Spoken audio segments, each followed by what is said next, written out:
So, magandang umaga pa no, mga kaibon dyan. Okay, sa ating mga master mag-ibon dyan. Ito po muli si ibon ni Chupay, isang hobby. So, today is kakaiba ang gagawin natin sa araw na ito. Kasi napansin namin this past month, ang lahat ng aming ibon in any different type, ang aming green chick conurs namin, sun conurs namin, nako, iba nag-drop na ng egg, sun conurs, and mga green chick conurs, nakita kong lumalandi na. Okay, di ko ina-expect na magbe-breed na sila, and then nagne-nesting na rin, kaya binigyan ng mamalugay. So, we need to adjust their diet. Okay, may nag-shoutout. So, maraming salamat sa mga nagbigay sa akin ng tips. Baguhan lang din naman ako sa pag-iibon, hobbies, and of course, pet lover ng birds. Binigyan ako ng mga tips na which I'm going to share to you. So, parang gumanda yung kanilang mga pag-breeding at continue eggs, maganda yung kanilang katawan. So, gagawa tayo mga chop foods. Chop foods. So, pechay at bell pepper. May bell pepper tayo. Mga sili na pampalandi, sili pampalandi, carrots, at tawag dito, kalabasa. At meron tayong special ingredients na conditioner, speed conditioner na normal yung nakikita sa mga manok o sa mga kalapate. At ito po ay naibabad ko na ng more than 12 hours. So malambot na siya. Okay, tara simulan na natin. So, bago tayo magsimula, shoutout po sa aking mga master mag-iibon, mga farm, kung saan galing ang ating mga ibon, ang ating mga green chick kay SJ Duana Farm and Aviary. And then, of course, shoutout kay Talahi, kung saan galing yung ating mga some of the green chicks, and York's Farm na galing ating mga sun conurs. So, nakaredy tayo sa dito. So, nilinisan natin. Dito ating i-scrambled later. So, unahin na natin ang pechay. So, yung sapat lang. So, ordinary pechay lang din naman to. Ginagamit natin. So, kailangan i-chop-chop muna kasi ilalagay natin sa blender na maliit. Okay, so tiyagaan lang din naman. So once naka-chop ang ganito na. So ano lang natin, tsaka-tsakain lang. May natin maliit na blender lang dito dahil konti lang naman ang ating pets. Okay. Lagyan natin na konti-konti. Okay. Sana tayo bumili ng blender na medyo pangmalakasan. Okay. Ito natin ng konting hiwa, konti-konti, depende sa inyong blender. Ako sa akin maliit lang, so pinakonti-konti ko lang. Tamang lang. Tamang chops lang, huwag masyadong durog na durog. Yung kaya nilang hawakan.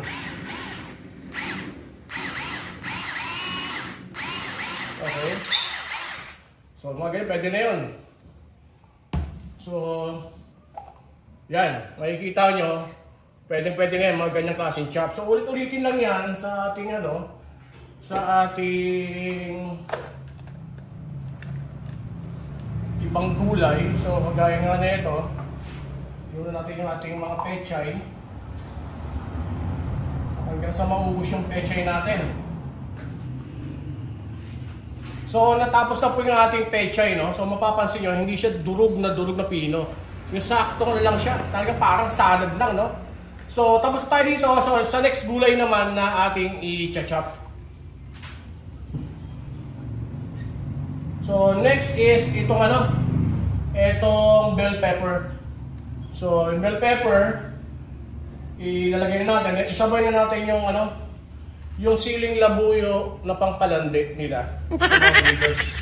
Kailangan maging healthy po at balanced diet sila. Wala lang tanggalin itong mga tangkay na to. Okay? O isang blender lang siya. Oops. O shoutout naman kayo. Nalaglag pa tuloy. Shoutout mga ibon. Okay.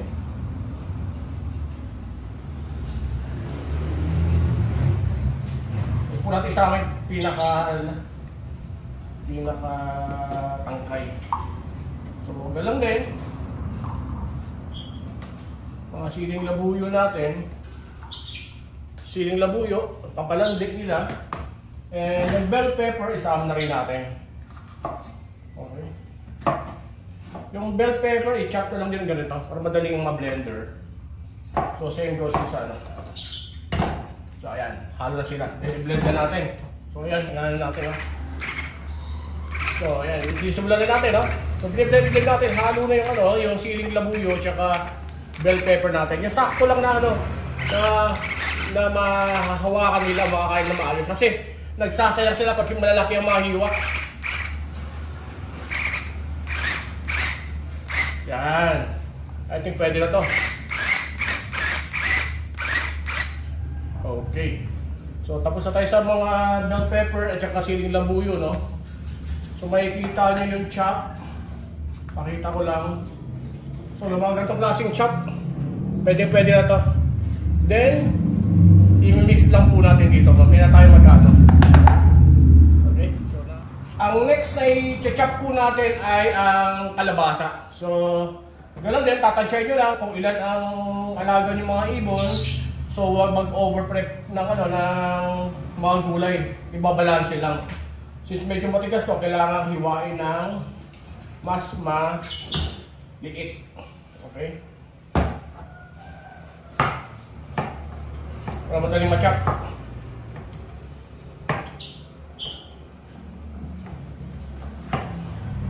Yan. Kasi para walang masayang na pagkain, ang ginagawa natin dati is talagang hinihiwa lang natin, masyadong magastos. Eh since breeding sila ngayon, para walang masayang na ano, ng mga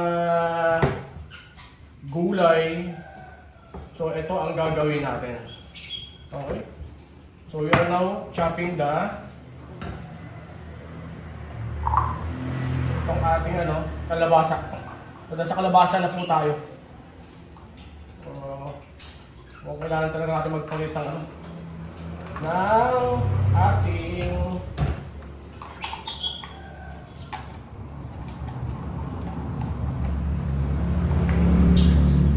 okay. And I guess what? Ipit lang din. Gagawin. Hindi na malaban-laban kasi matigas eh. Ayan. Diba? Matigas-tigas ang ano.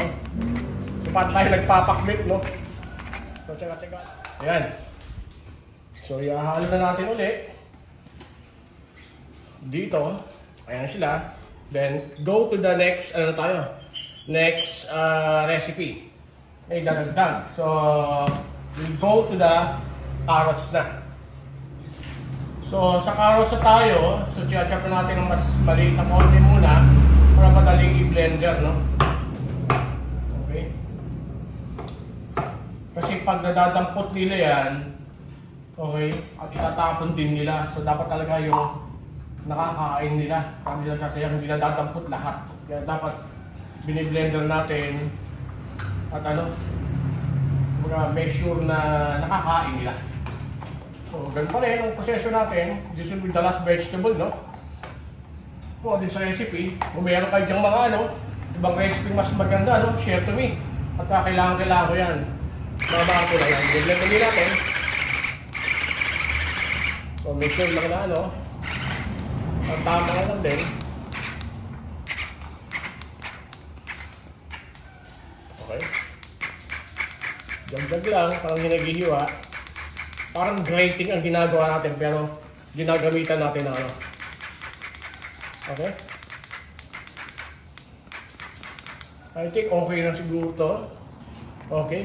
Hindi kailangan masyadong pinong-pino, ha? Yung tamang mag-enjoy sila. Kahit maliit, mahahawakan nila. Okay, look. So, ito na nga. Ito ang ating huling vegetable. Okay. Ayan. So, next is we'll go now to the final ingredients nila. Okay? And then, ihahalo that we will going to serve na. So, natapos natin yung mga vegetable na magiging diet nila. Okay? Ang last ingredients ay using this one, yung conditioner. So, binabad na natin to ng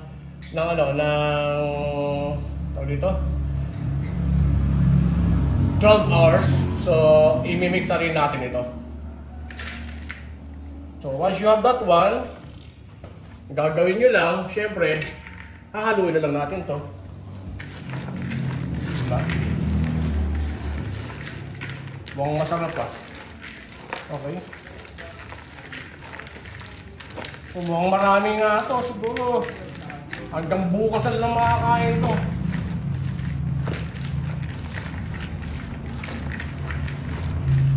Yan, so ano yun na, mix lang ganyan.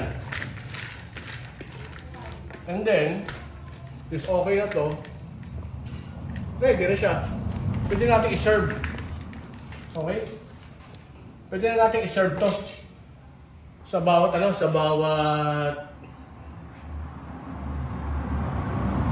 pagkain nila. On this one. Okay? So, stainless ang ginagamit ko. So, tansyahin nyo lang. Pagkain nila. On that one.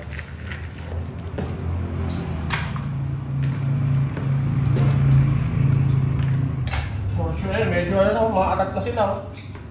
Maatat na sila. So siguro ito hanggang bukas to. Hanggang bukas sila mauubos to. Okay?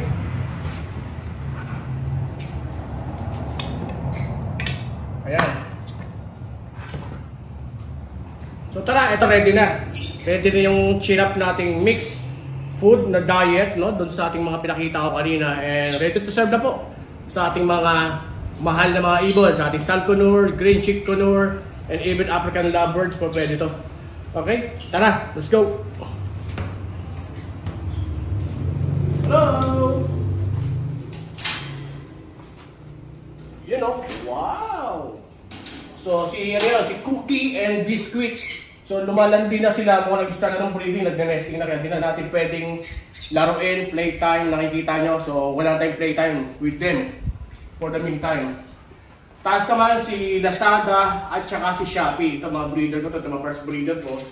Tinamad lang, ayaw ko bakit hindi sila nag-breed ngayon. Comment down below po. Advice mo naman, bakit kaya? Sa paano ko iba ibabalik yung pagiging breeder nila. Okay?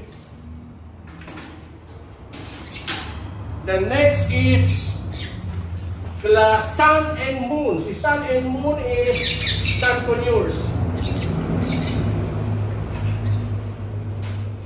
Nag-drop na sila ng 3 egg and hopefully kailangan magdalay-diretso kaya pinapakain natin sila ng toto. And lastly, napakain natin yung ating mga baby. So shoutout talahib, no? Si Summer and Winter, mga Indian ringneck. Okay? Hi! Feature and brunch, breakfast and lunch. Okay pa, so maraming salamat po si Ivory Chupay nito. Again, sana hindi po kayo nagsasawa, nakukulitan sa akin sa makilala nating mga farm and aviary dyan. Tanong ako ng tanong, kaya natututong po tayo, dinedemo natin, and sinishare din po natin. So ganyan po natin kamahal ating mga iba at mga tropa dyan.